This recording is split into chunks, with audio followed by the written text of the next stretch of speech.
ဒီနေ့တော့အိမ်မှာကိုယ်တိုင် homemade butter ထောပတ်ဘယ်လိုလုပ်ရလဲဆိုတာကျွန်တော်ပြောပြပေးပါမယ်ထောပတ်လုပ်ဖို့အတွက်တော့အိမ်မှာ cooking cream ဒါမှမဟုတ် whipping cream လေးလိုပါတယ်ကျွန်တော်ကတော့ cooking cream လေးကိုသုံးထားပြီးတော့ stand mixer ထဲမှာတခါတည်းထည့်ထားလိုက်ပါတယ် stand mixer မှာတော့ wire whisk attachment လေးကိုတက်ပြီးတော့ speed အမြင့်ဆုံးနဲ့မှွေထားလိုက်ပါမယ်ကျွန်တော် butter လုပ်တော့ cooking cream ကအေးနေတာနဲ့15မိနစ်20လောက်တော့မှွေလိုက်ရပါတယ်တကယ်လို့ cooking cream က room temperature မှာရှိနေတယ်ဆိုရင်တော့ mason jar ထဲမှာထည့်ပြီးတော့တောင်လက်နဲ့လုပ်ရင်တော့မှရပါတယ်ကျွန်တော်ကတော့မှွေထားလိုက်တာဒီလိုအနေထားရောက်ပြီဆိုရင်တော့မရက်ဘဲနဲ့ထပ်မှွေထားလိုက်ပါတယ်ဒီလိုအရေးနဲ့အဖက်နဲ့စပြီးတော့ကွဲလာပြီဆိုရင်တော့အဝတ်လေးနဲ့အုပ်ပေးဖို့လိုပါတယ်မဟုတ်ရင်တော့မှွေတဲ့အချိန်နဲ့အရေးတွေကဘေးကိုဆင်းထပ်သွားမှာဆိုလို့ပါအခုလိုမျိုးအနေထားရောက်ပြီဆိုရင်တော့ထောပတ်ကရပြီမို့လို့ဆက်ကိုရက်ပြီးတော့အလုံးထဲကနေပြီးတော့ထောပတ်အဖက်ကလေးတွေကိုတက်တက်ဖယ်ပြီးတော့ထောပတ်မှာပါနေတဲ့အရေးနှဲငယ်ကိုတလာလေးညှစ်ထုတ်လိုက်ပါမယ်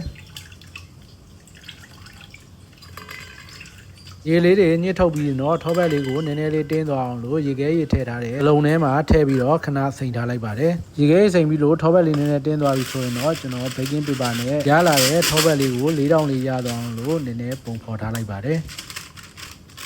ပုံဖော်ပြီးလို့ရလာတဲ့ထောပတ်လေးကိုတော့ရေခဲတက်တာထဲမှာ9မိနစ်လောက်ခဏခဲသွားအောင်လို့ထားလိုက်ပါတယ်